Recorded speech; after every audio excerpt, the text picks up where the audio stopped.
One. Sabay-sabay again in a 3, 2, 1.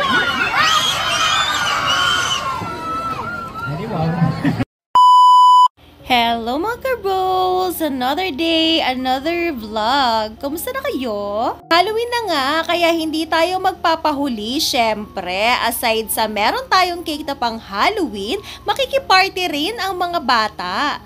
Syempre, competitive tayo, kaya dapat for the costume. Hi! Hello! Happy Halloween event! Bago ko ipakita sa inyo ang Halloween cake natin, kwento ko muna sa inyo ang Halloween party na ginanap dito sa village namin.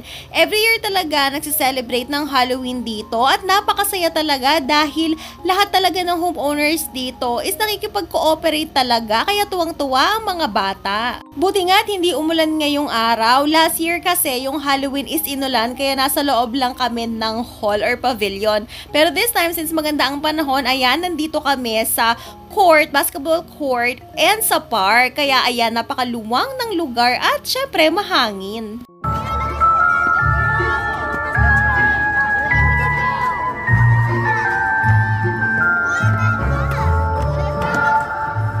O diba, bunggahan ng design talaga, and backdrop. At ito, merong mga food carts talaga na pinrepare para sa mga bata. Kaya hindi talaga sila magugutom. Syempre kasama na rin ako doon, makikikain na rin ako.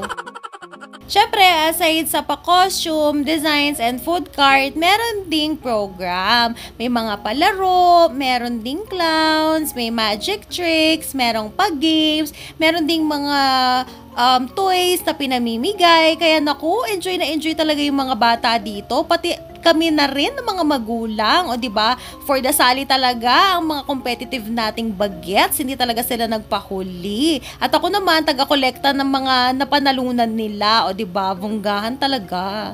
Nakakatuwa ring pagmasdan yung mga bata. Tingnan nyo naman, oh, iba-iba sila ng costume. Merong fairy, fantasy, merong superhero, merong cartoon or movie characters. And syempre, hindi magpapahuli yung mga scary. Naku, yung mga effort ng mga magulang dito, ha? Meron pa nga yung bata is parang yung effect niya is nakalagay sa box yung ulo, diba? Naku, hindi ko lang sila ma-videoan kasi syempre baka ayaw ng magulang. Pero anyway, ayan, merong pa-magic show nung medyo magagabi na. Syempre, para mas maganda yung effect ng mga fire na kinatuwa talaga ng mga bata.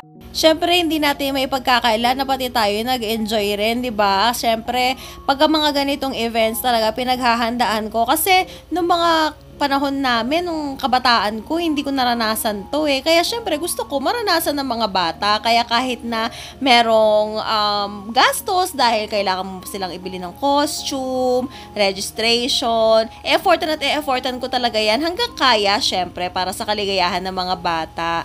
At ito nga, hindi mawawala ang pa-costume contest. Syempre, kaya nga nag-effort yung mga magulang at yung mga bata, diba? Para naman merong prize doon sa nag-effort talaga ng bonggang-bongga. And per category naman siya. Although hindi na namin naabutan yung yung awarding kasi ayan, nag-aya na talaga mag-trick or treat yung mga bata. At dahil medyo may kalakihan ng village namin, so hinahatid ko lang sila, naka-e-bike kami.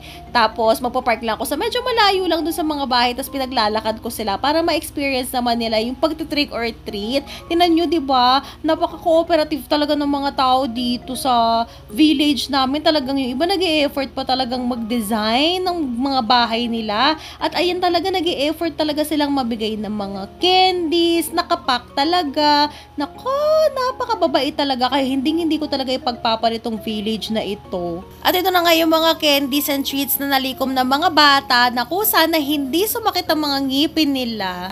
At ayun na nga, gaya na sinabi ko, dahil Halloween, dapat meron tayong entry na cake na pang Halloween rin, 'di ba? Bonggahan. Madalang lang ito kasi hindi naman lahat bet yung mga Halloween na ganyan. Ito sakto lang na yung suki natin from last year is nag 9th birthday naman ang birthday niya this year and yung theme is Halloween.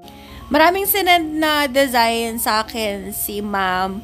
Pero yung pinaka favorite niya talaga is yung Hotel Transylvania kasi yun yung gustong pinapanood ng anak niya. So, nag-send lang ako sa kanya ng mga sample designs and then pinapili ko siya. Tapos, meron lang mga konting alterations na request si customer, gaya ng color and then yung toppers. Gusto niya kasi medyo simple lang. Nung una nga ayaw niya na merong fondant details. Kaso kasi merong tentacles yung design ng cake. Ang sabi ko sa kanya, hindi kasi siya magandang tingnan kung print lang yung tentacles. Kaya pinush ko talaga na gawing fondant yung tentacles. At ayun nga, nag-agree naman si customer. Ang flavor pala ng cake na ito is chocolate moist and then yung filling niya is buttercream.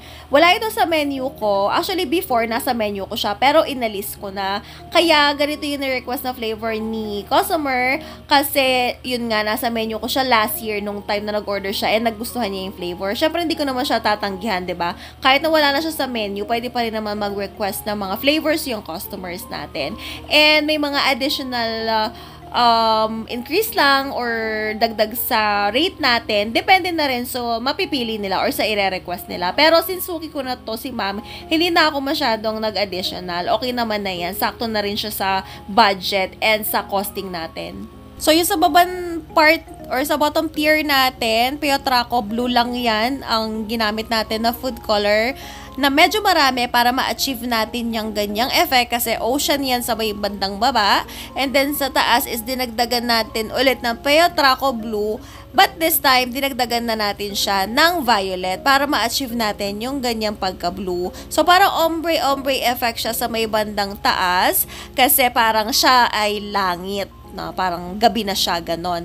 And then, kung makikita nyo, ginaganyan-ganyan ko or pinipindot-pindot ko yung palette knife natin kasi parang wave effect siya. Kaya ganyan siya. Ang size pala ng cake na ito is 8x4, yung bottom tier.